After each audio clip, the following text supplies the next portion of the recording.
Hey, before we start the video, I just wanted to say, since we're kicking off at the start of October, that I'm committing myself to only upload reviews based on horror movies or spooky stuff. So, stay tuned for plenty of content to celebrate Halloween being on the way. Now, back to the scheduled review. Trailers are a really hard thing to get right. Oftentimes, you want to show off the best parts of a movie in order to entice an audience into wanting to see the rest of it. But this might end up leaving them disappointed because there's no surprises left for them to experience. Or you want to create a tense and almost disorienting tease in order to leave people with questions they want to be answered. But this could also end with them not understanding what the fuck the movie's about, and not being interested. The most masterful trailers can use a combination of the two, using some of the tensest moments, coolest shots, best jokes, or biggest scares, and having them shown for but a second without context. Therefore, in the movie, there will be a bigger setup to them that makes it most effective. All this while balancing the mystique of the story and the reasons why the events shown are truly conspiring. I say this because today I'm talking about Bring Her Back, the second horror movie from the Philippo brothers, who also made Talk to Me. And believe me, I will talk about Talk to Me later on, because I really like that movie. I love the trailer for Bring Her Back because of how many key events are shown that still remain mysteries to be answered in the full movie.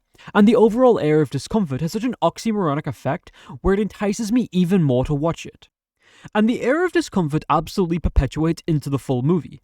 There are plenty of uncomfortable and even mean scenes in here that have left a profound impact upon my mental health and what is burned into my corneas at 3 AM when I'm trying to sleep. Bring Her Back follows step-siblings Andy and Piper, played by Billy Barrett and Sora Wong, who were put into foster care, ending up in the care of Laura, played by Sally Hawkins. Laura lives alone with her son Ollie, played by Jonah Wren Phillips, and hopes to be a good mother to Andy and Piper alongside him. She especially takes liking to Piper, but her actions start to worry Andy. He's very protective of Piper because she's partially sighted, and for the longest time, Andy has been her closest bond and only real friend alongside being her stepbrother. But when weird things keep happening around the house, and Ollie, who refuses to talk, continues to act weirder and weirder, Andy starts to think something isn't right with Laura, and she's not as soft and welcoming as she seems. First off, I want to say these are some genuinely generational performances for horror. The Philippo brothers must be incredible directors, because they're 2 for 2 on making movies with Oscar-winning acting. Sally Hawkins is playing a really incredible split character and balancing all of the polar opposite elements that make her up in a really amazing way. Oftentimes, your own feelings will be fighting with each other over what you really think of Laura. Not to say any of the other performances aren't good, of course. Andy and Piper have such a wonderful, while devastating relationship, and I think is perfectly captured by the acting of Billy Barrett and Sora Wong. Both of them really put in the work, and I'd love to see them in more movies eventually. Despite being in a mostly silent role too, Jonah Wren Phillips also has a real balance to his character and strikes it beautifully. There's so many points where you feel like Andy is making a good impression on Ollie, and the two are really connecting. But that's how they get you. That's how the Philippo brothers work. They're laughing at your easily emotionally attached ass, and then they punch you right in the gut. I know from experience. Alongside this, I absolutely love all the mysteries in the movie and how they're presented. Realistically, we get the answer for the biggest question in the movie at the beginning, but because of how it's presented, we have no idea what the fuck is going on. It's later in the movie when it's offhandedly answered if you're paying attention, and that makes perfect sense considering the plot. There's so many amazing setups and reveals as the incredible tension building that has become a staple of the Philippo's movies progresses and further increases in every scene. There's a lot of sequences where I was thinking to myself what was obviously happening, but then they dragged out the hook it had me in just a little bit longer and then revealed something completely different. And some of these sequences are more than just gut punches, they're gut stabs. Because my god, do these psychopaths in charge know when to hit you with the most visceral gore in recent history?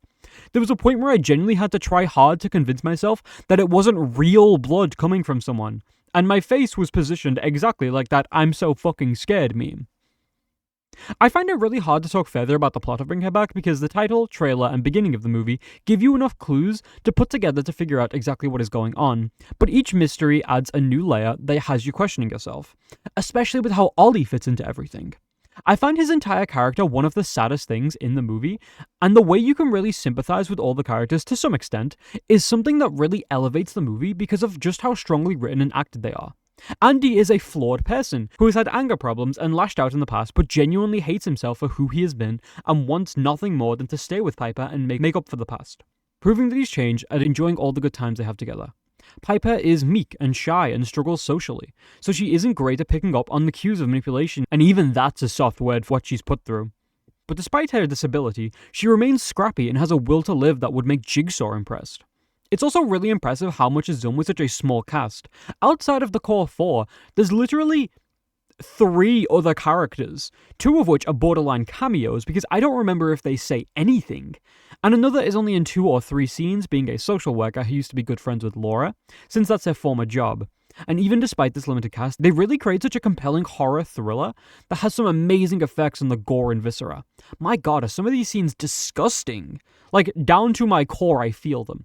Huge warning to anyone here with a thing about teeth, because you are not going to like this movie. I also think the ending of this movie is something that perfectly captures the beautiful devastation of what the Philippou brothers love to write. They create stories that are of terrible situations and end in bittersweet sadness. The danger is over, but at what cost? And maybe if the world was a more forgiving place, the conditions may never have been met for this whole sequence to have happened. Each character has a very different conclusion, but I would say all of them are quite satisfying in the end. Bar one that is intentionally dissatisfying, of course, because it's fucking sad. But because I've been vague as shit this entire video, I'm going to go spoiler mode now. So, warning, warning, warning. 3, 2, 1. Grapefruit. Okay. Andy's death was actually incredibly surprising to me, and I love what they do with the cinematography. It's one long holding shot, and you expect something to happen to stop it, or for them to cut away. But no, the Philippou brothers are mean and evil, and they want you to cry now. But I like the switch up a lot since up to that point Andy was pretty definitively our main character, and after that the role switches to Piper, who has to stand up for herself and fight against Laura to not get fucking bring her back. Speaking of which, I think the title drop in this movie goes hard, and I'm tired of pretending it doesn't. It may be stupid sometimes, but I think we need to embrace cool title drops, like the Wild Robot did. The makeup done to Ollie as he progresses into full fucking demon mode is also very unsettling, especially his red eyes. I think the scene setting up for what he has gone through and who he really is are done supremely well. The notepad saying Bird alluding to his real name, as that is later revealed. The melon, which is going to be stuck in everyone's brains, and I fucking love that they put the melon on the knife in one of the promotional materials. You know these guys were just giggling as they came up with that idea, it's great. This paired with the following scene of Andy taking Ollie outside are probably the main point where the movie switches to a much more disturbing and chilling tone, and it's a very well-established setup. I mean, seeing the way his stomach reacts is even making me feel something unpleasant right now. And frankly, I don't think I'd watch this movie if I had a weak stomach. No matter how you feel about Laura too, whether you find her a complete monster or sympathize with her handling for the grief of her dead daughter, and clinging onto the idea of doing anything to quote-unquote bring her back. You have to admit that she's damn entertaining as a villain. I love seeing her get more unhinged as she was losing control, and eventually her ideals collapsing under the weight of her trauma and the amount of pain she's caused, finally giving in and giving us a gorgeous and morbid shot that just stuck with me. It's a wonderful ending, like I said, no matter how bitter it is. That's probably the end of spoiler talk though. I think I'm starting to repeat myself. Bring Her Back is already a great continuation of the Philippou brothers' talents and ability to find perfect casting for their movies. It has many similar and different elements to Talk to Me, and I am very, very happy with that. I'm so excited to see what they do next with Talk to Me 2 and whatever follows, but they are extremely talented and welcome in the horror industry. With its amazing performances, dark mystery, and really gripping emotional core, I'm happily giving Bring Her Back an 8 out of 10. Highly recommend to those who can stomach it, but I understand if you can't. Now, unfortunately, I have to bring back the generic YouTuber outro. If you like this video, please tell YouTube that with the like button, because the algorithm is not very kind to small creators like me, and it goes a long way. I'm very happy to see an influx of people from my long walk video, and I'd like to keep making these and see where it goes. If you'd like to see more of my content in the future, especially horror movies, since like I said, we've just hit October, and that means I'm only going to be uploading horror movie, horror show, spooky shows. I've got one in mind that I can't really call horror, but it counts in my head as an October-themed show, so I don't really know how to describe it. But if you're interested in any of those, also hit subscribe. It's free, and you can undo it later if you'd like. Until then, I really appreciate all the support, and I hope you have a wonderful day. Remember to take care, have fun, and enjoy the build-up to Halloween. Bye.